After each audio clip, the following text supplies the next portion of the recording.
जनकपुरी के राजा देवराज को अलग अलग तरह के कपड़े पहनने का शौक था। वो देश विदेश से महंगी पोशाक मंगवाता और पहनता, लेकिन जिस कपड़े को वो एक बार पहन लेता उसे दोबारा कभी नहीं पहनता था। और इस शौक के लिए वो अपने धन का सबसे बड़ा हिस्सा खर्च करता था और अपनी प्रजा पर बिल्कुल ध्यान नहीं देता था। महामंत्री राम सिंह, इस बार हम अपनी रैली में एक ऐसी पोशाक पहनेंगे जिसे लोग बस देखते रह जाएं। महाराज, आप चिंता मत कीजिए, मैं आपकी पोशाक ऐसे दर्जी से बनवाऊंगा कि आप देखते रह जाएंगे। ठीक है, जाओ और ऐसी पोशाक बना कर लाओ। राम सिंह जाता है और दर्जी की तलाश करने लगता है जो बहुत अच्छी पोशाक सिलता हो। वो बहुत से लोगों से पता करता है, लेकिन उसे ऐसा कोई दर्जी नहीं मिलता। वो थक हार कर अपने घर पहुंच जाता है और अपनी पत्नी से कहता है, मिथिलेश, कहाँ हो तुम? जरा पानी लाओ, बहुत प्यास लग रही है। अभी लाई।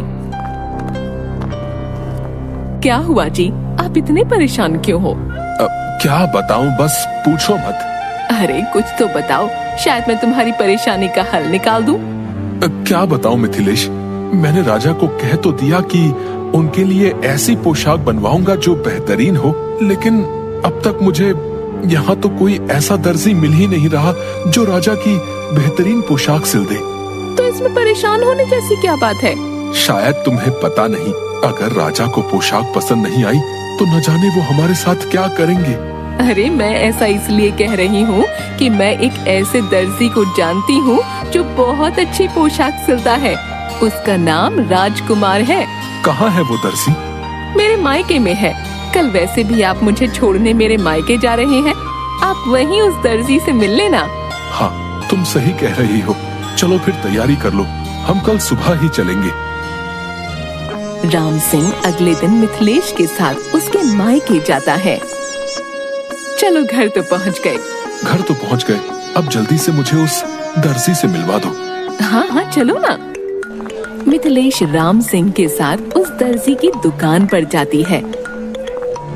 क्या तुम्हें राजा की पोशाकें सिलने का अनुभव है? जनाब, हमारा नाम ही राजकुमार है और राजकुमार होकर मैंने कई राजाओं की पोशाकें सिली हैं। ठीक है, तो चलो फिर, हमारे राज्य के राजा की पोशाक सिलवानी है और उन्हें तुमसे मिलवाना भी है। हमारे साथ हमारे दोनों कारीगर भी चलेंगे। हाँ, ठीक है, चलो। मिथिलेश, तुम घर जाओ, मैं इन लोगों को लेकर वापस जा रहा हूँ। इतना कहकर राम सिंह उन लोगों के साथ आ जाता है और अगले दिन उनके साथ महल पहुँचता है।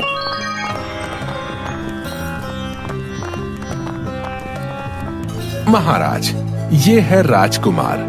हालत तो नहीं है राजकुमार वाली। किस देश के राजकुमार हैं ये? महाराज, ये राजकुमार नहीं, ये तो दर्जी है। इसका नाम राजकुमार है। अच्छा, महाराज, मैंने बहुत से राजाओं की पोशाकें सिली हैं और इसके लिए मुझे बहुत इनाम भी मिले हैं। ठीक है, तो तुम मेरी भी पोशाक सिलो, लेकिन ध्यान रखना, अगर पोशाक अच्छी नहीं बनी तो तुम्हें मृत्यु दंड दिया जाएगा। अरे इस मूर्ख राजा को अगर मेरी बनाई हुई पोशाक पसंद नहीं आई तो ये सच में कहीं मौत के घाट न उतार दे। कुछ सोच राजकुमार, कुछ सोच।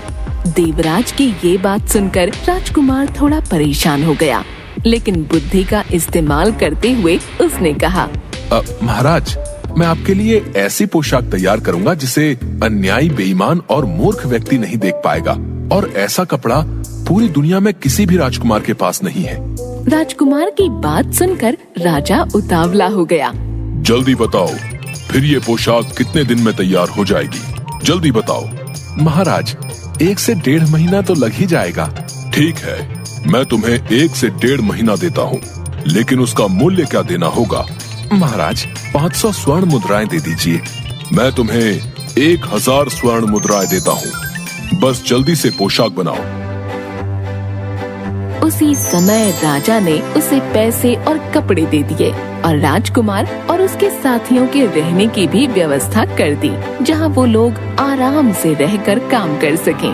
एक सप्ताह बाद राजा ने अपने दरबारी को उस दर्जी के पास भेजा। दरबारी वहाँ पहुँचा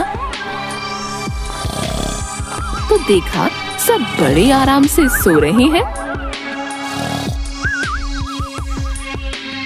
राजकुमार, कितना कपड़ा तैयार हो गया? राजा जी पूछ रहे हैं। आइए आइए, दिखाता हूँ। राजकुमार एक अलग कमरे में उस दरबारी को लेकर गया, लेकिन वहाँ उसे कुछ नहीं दिखा। तभी उसे राजकुमार की वो बात याद आती है कि ये कपड़ा अन्यायी, बेईमान और मूर्ख व्यक्ति को नहीं दिखेगा। दरबारी मन ही मन सोचने लगा, क्या मैं ऐसा व्यक्ति हूँ? नहीं नहीं, पर कपड़ा तो नजर नहीं आ रहा। बेईमानी तो महल में रहते कई बार की है। अरे किस सोच में पड़ गए? बढ़िया है ना कपड़ा? हाँ हाँ, बहुत बढ़िया पोशाक बन रही है। चलो मैं जाकर महाराज जी को ये बात बताता हूँ। दरबारी जाता है और उस कपड़े की बहुत तारीफ करता है। दरबारी की ये बात सुनकर राजा बहुत खुश होता है और दर्जी की सेवा बढ़ा देता है। ऐसे ही हफ्ता बीत जाता है और राजा इस बार मंत्री को भेजता है। मंत्री के आने की सूचना पाकर राजकुमार सतर्क हो जाता है और मंत्री जैसे ही पहुंचा, राजकुमार अपने आदमियों के साथ कपड़ा काटने और सिलने का अभिनय करने लगा। मंत्री मन ही मन सोचने लगा, अरे मुझे तो कोई कपड़ा दिखाई नहीं दे रहा। कैंची तो चल रही है लेकिन कपड़ा नहीं है। राजकुमार कपड़े तो सिल रहा है लेकिन मशीन में तो सुई ही नहीं है। कपड़ा तो दिख ही नहीं रहा। तभी उसे राजकुमार की वो बात याद आती है, अन्यायी, बेईमान और मूर्ख व्यक्ति नहीं देख पाएगा। वो मन ही मन सोचने लगता है, क्या मैं ऐसा व्यक्ति हूँ? विवश होकर उसने कहा, अरे वाह राजकुमार, तुम तो बहुत बढ़िया कपड़ा सिल रहे हो। चलो मैं जाता हूँ और महाराज को बताता हूँ। इतना कहकर महामंत्री वहाँ से आ जाता है। राजा के सामने उस पोशाक की बहुत तारीफ करता है। ये सुनकर राजा बहुत खुश हो जाता है। 2 दिन बाद राजकुमार वो पोशाक लेकर राजमहल आता है। देखिए महाराज, कितनी बढ़िया पोशाक है। आइए मैं आपको पहना देता हूँ। ये बहुमूल्य पोशाक है जो मैंने आपके लिए बनाई है। राजा भौचक्का था क्योंकि उसे कोई पोशाक नहीं दिख रही थी।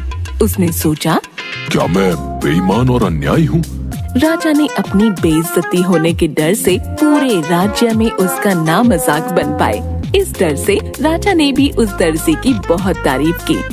वाह वाह, ऐसा कपड़ा तो मैंने कहीं नहीं देखा और न पहना। दर्जी ने शीशे के सामने खड़ा करके राजा के सारे कपड़े उतरवा दिए और उसे नंगा कर दिया और कपड़े पहनाने का अभिनय करने लगा। वो कभी राजा के कॉलर सीधे करता, कभी बटन बंद करता। देखिए महाराज, आप इस पोशाक में कितने जच रहे हैं। सारे दरबारी उस दर्जी की हाँ में हाँ मिलाने लगे। वाह महाराज वाह, क्या सुंदर कपड़ा है। ऐसा कपड़ा तो हमने कभी नहीं देखा। राजा ने तुरंत उसे स्वर्ण मुद्राएं दी और मुद्राएं लेकर वो वहाँ से 9-2-11 हो गया। राजा इधर अपने कपड़ों को पहनकर रैली निकालने लगा और सारे लोगों ने उसकी बहुत तारीफ की, क्योंकि जनता को पता था कि अन्यायी, बेईमान और मूर्ख व्यक्ति ये कपड़ा नहीं देख पाएगा। तभी वहाँ खड़े एक नन्हे बच्चे ने कहा, अरे राजा तो नंगा है, राजा तो नंगा है। सारे लोग बच्चे का मुंह ताकने लगे और लोगों ने एक आवाज में कहा, राजा तो नंगा है, राजा तो नंगा है। अब राजा को अपनी मूर्खता का एहसास हुआ। शर्म के मारे वो जमीन में धंस गया।